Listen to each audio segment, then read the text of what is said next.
this right here. Look. Lauren confronts her own beliefs and comes to an unexpected revelation. I wouldn't have done what I did when I was younger. You don't have to do anything. Your life is so great. What life looks like from two very different perspectives. I felt like if I could make an album, this was the album I would want to make. Watch how lives are affected by a single album. It's always just these full circle moments that make me appreciate where I am, make me appreciate the fact that I was able to live my dream like this, plus the best days of our lives. How did you guys decide to become vegan? I grew up on a dairy farm. The thought of like having one of the cows in my mouth is weird, or like a chicken, like that's my little chicken. They were like all my friends, and like the thought of them in my mouth was like really gross to me. Well, I decided to become vegan because I was vegetarian for a long time, and then I just couldn't deal with it anymore. I knew too much, I read too much, I watched too much stuff. I transitioned into veganism, and I feel amazing.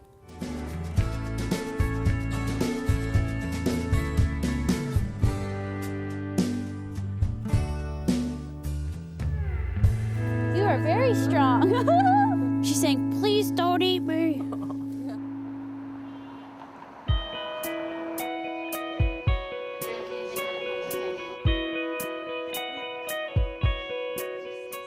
When I first became vegetarian, I just was really picky about eating, so I just didn't eat meat, and I didn't actually eat a lot of like fat and sugar and stuff.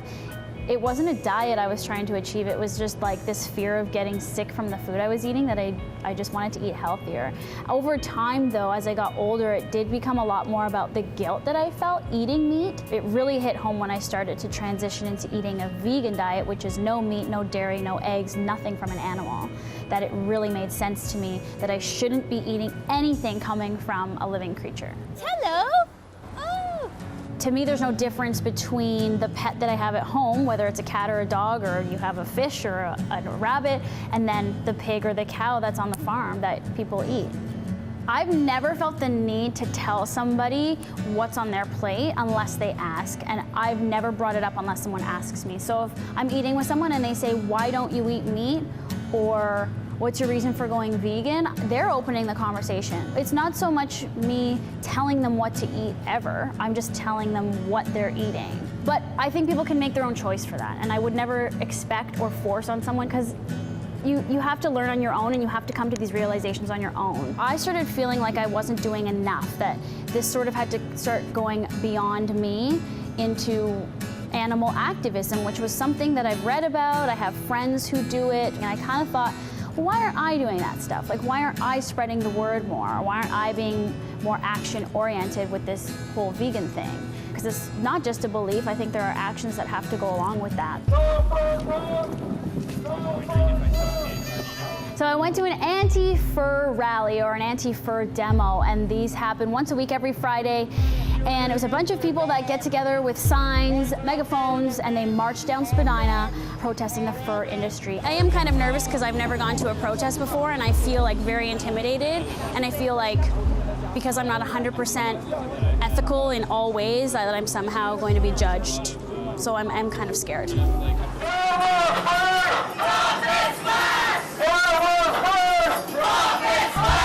It was crazy. Like, it was pretty much exactly what I thought a protest is. It's a little in your face.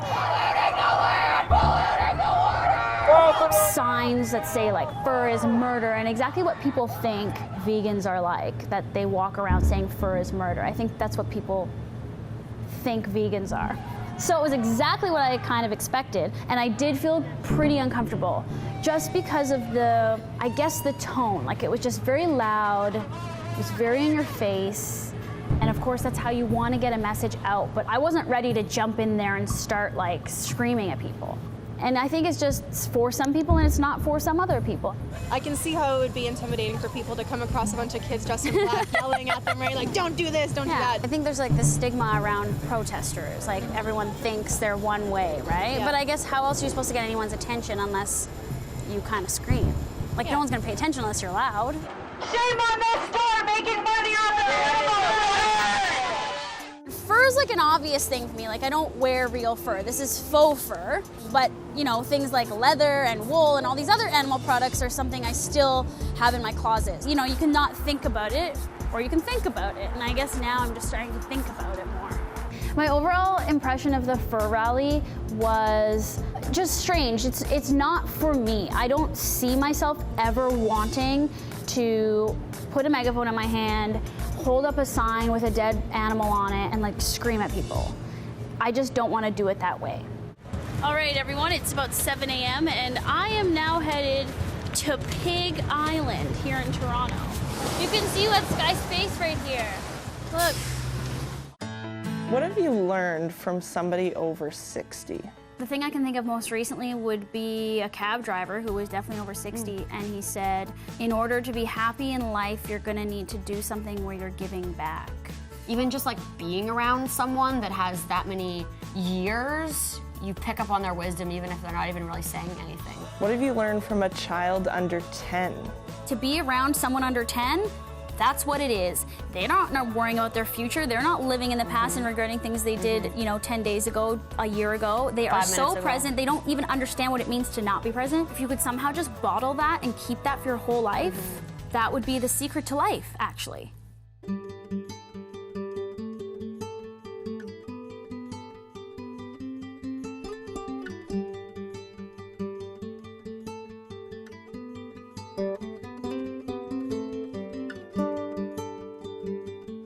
What I wanted to be when I grew up? A lawyer, because you could make a lot of money.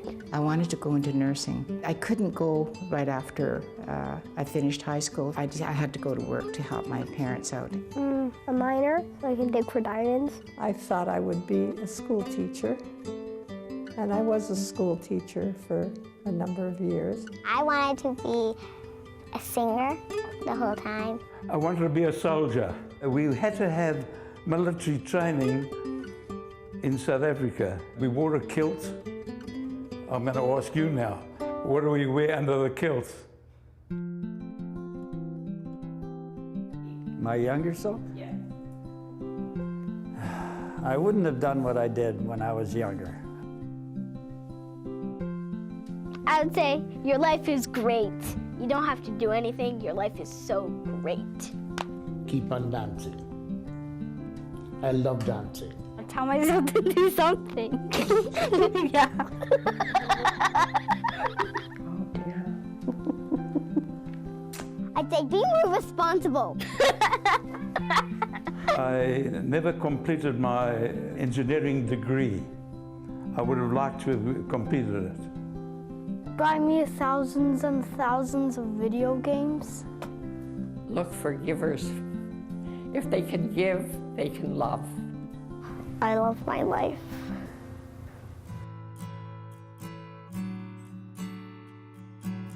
Have fun, enjoy life, go to school, respect your elders.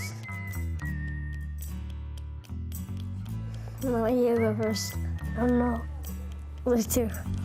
Respect others. I think that's very important. I think a lot of the bullying that goes on is because they don't have any respect for their peers. A good life? To be interested in reading, interested in acquiring knowledge. Be happy and do well in school. I will say, I love you. Try to listen. You learn by listening. Can we go fishing? Because it's really fun. That's some advice to make me happy. Teach your grandparents how to text.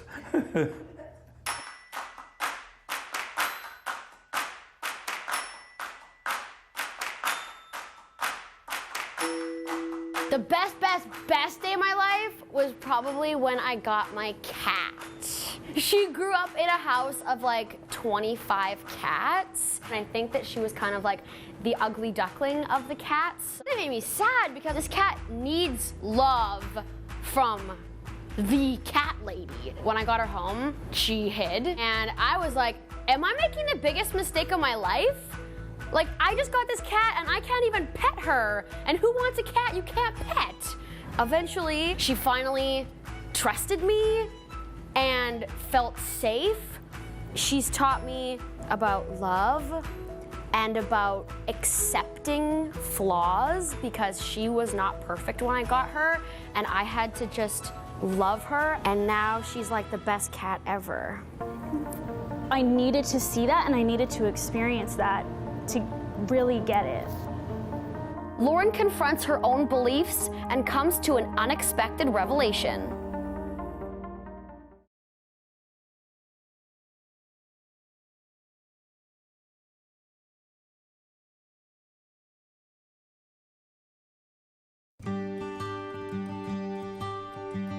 How has being vegan changed your life? I just feel so much more alive. I'm so much more conscious of everything that I do, and it sort of just took me down a whole path of trying to live more ethically, trying to live better, trying to do better. I feel good, and I feel like I'm making a difference, and I feel like because of me, not as many animals are being killed and mistreated. I literally feel like I'm making a difference, and because Lauren and I are so lucky to have like Twitter followers, there's girls who will come to us every single day being like, we're trying to be vegetarian because of you.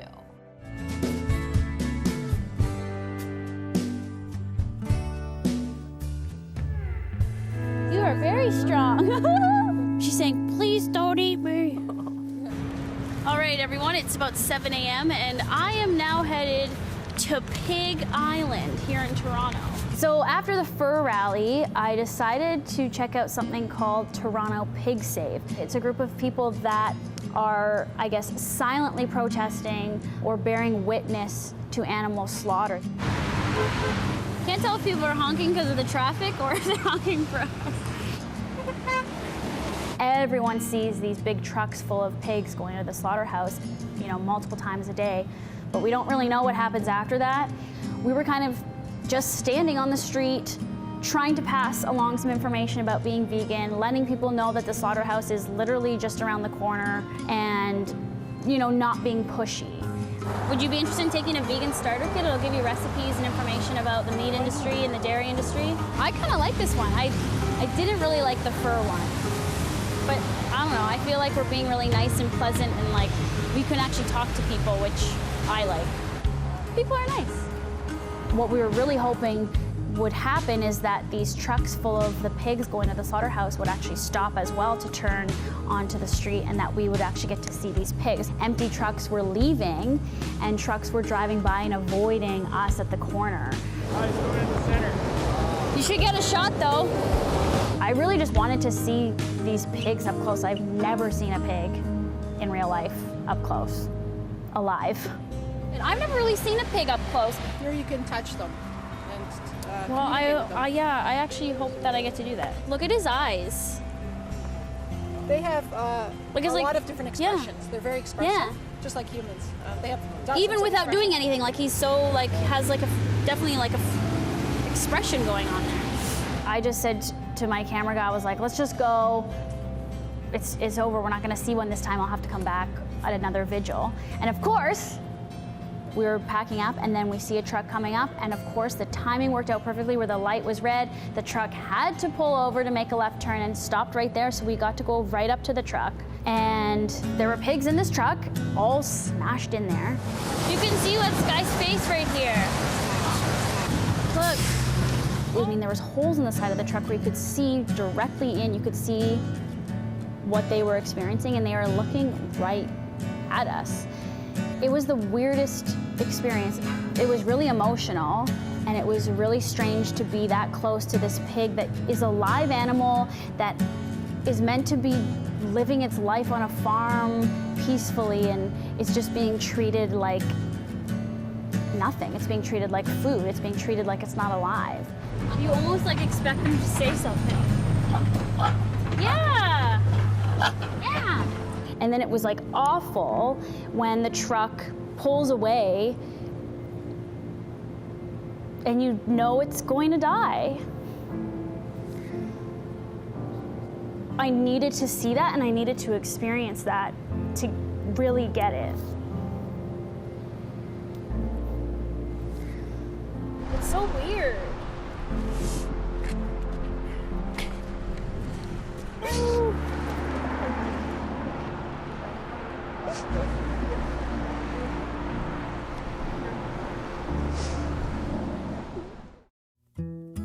All this talking about activism with some people I did connect with, the idea of a farm sanctuary kept coming up, and people connected me to a place called Wishing Well Sanctuary, which was just about an hour outside the city. And it's a place where rescued animals or rescued farm animals coming from slaughter get to live out their life peacefully the way they're supposed to on a farm. Do pigs bite? They can. Oh, okay. These guys don't. The animals have personalities and needs and wants, and they need love and attention and shelter and companionship, as we all do. And I think when people see that, they will make different choices. They want better choices. What I took away from it too is Brenda had told me a story of a young boy that went there with his school and spent time with the pigs and made that decision and said right there and then he wasn't going to eat meat. And he was a young kid, and I think that's where this change needs to come from, and I think it's happening. It's happening slowly, but people are becoming more aware. So these are the pigs, right, as they get older, that people eat. Yes, hi. Oh yeah, you are strong. Oh my gosh. Yeah, he's strong. This wasn't a long journey, but it was enough and it was impactful enough for me to realize that if I'm gonna do this for myself and I believe that it's the right thing for all humans, then why shouldn't I just say that and try and spread the word the way I feel most comfortable? It's like encouraging, and it's exciting that maybe somebody will see this and then want to go to the farm sanctuary, want to come to the vigil, or even just want to ask me about it. I think that's enough as well. It doesn't have to be in your face and hey and screaming. It can be however, it can be delivered however you want. Has an album ever gotten you through a tough time? Music, I always say this, is just the most powerful thing, man. When you're sad, you have to put on something that makes you happy because you can instantly change your mood. And actually, sometimes listening to music that sounds like the emotion you're feeling, it does help. Yeah. There's this album by the Civil Wars that when I had a breakup was the album I listened to. Yeah. And I friggin' bawl my eyes out to it. Even now when I listen to it, I'm like, ugh. Like it gets you through the emotion, it gets it out. Yeah. And then it's fine.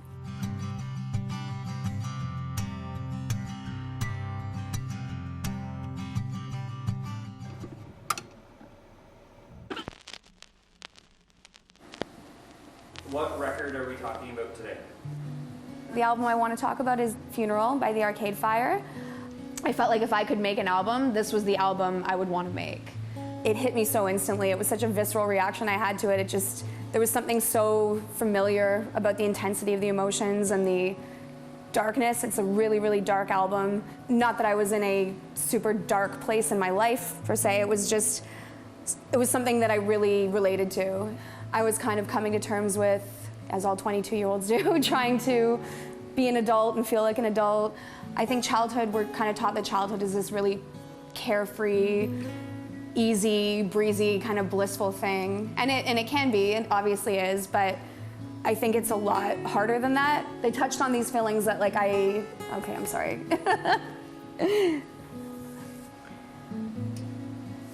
I felt like I lived in that aftermath for a very, it sounds dark.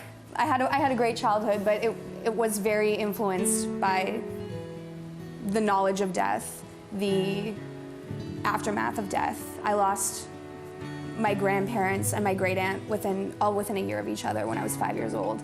I mean, I associate it with the time of my life when I was trying to grow up and trying to be all these things that I thought I was supposed to be. I was learning to accept my vulnerability and my sensitivity and learning to embrace it and learning that it was maybe something good to offer the world as opposed to just like a hindrance.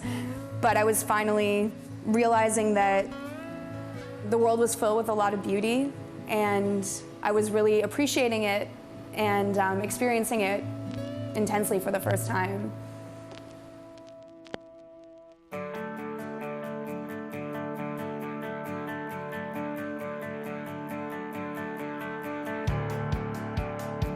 Watching Regis growing up, I always just saw this lively character. He was never afraid to say anything. He was never afraid to ask anything. He was funny. He was weird. I just saw someone being themselves, and I always wanted to do that. So I knew Regis was coming to town to promote his book, and I said, what? Like, I have to get an interview with this guy. So I emailed the publicist and just said, hey, I'm a really big fan of Regis. I wish he was my dad. It's funny because I think my dad reminds me of Regis if my dad was a TV host or something. I felt like he liked that I was bold and just asked for the interview. And the best part about the whole thing is that at the end, he goes, you know, Kelly can't live forever. You gotta watch out for the young ones. It's always just these full circle moments that make me appreciate the fact that I was able to live my dream like this. And so I just like those. More than one has happened too, which is even more incredible, but Regis was the biggest one. What item on me holds the deepest meaning? What item on me holds the deepest meaning? My hat, because my dad gave it to me. Thank you, Dad.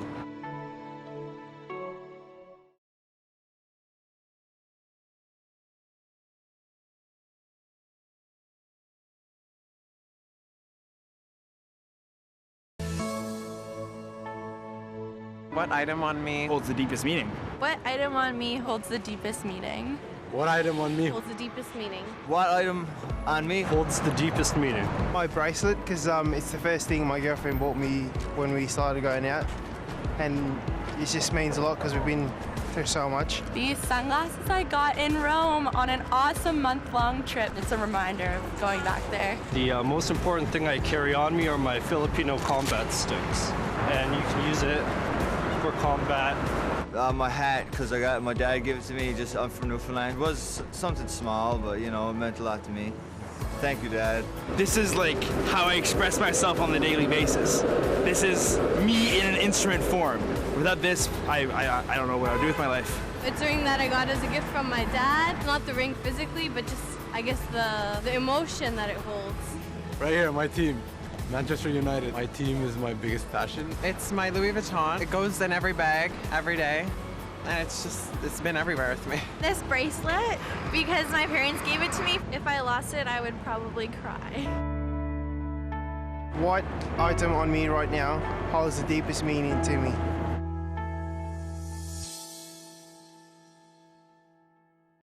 What put a smile on your face this week? My friends put a smile on my face this week. Aw, so You really? and a few other people that we were all in a group together at one time, and I was having a mental breakdown, and they helped. In the they helped grocery, me in the grocery store. cucumber aisle. Super awkward when that happens. Well, because I would the one hate that. Crying. She never cries, so I don't know what to do. I'm like, but isn't there, that funny? there. Now you know that when you cry in front of me, that's how I feel. Well, I don't cry in front of you. Yeah, you do. No, I don't. I cry when you leave it as.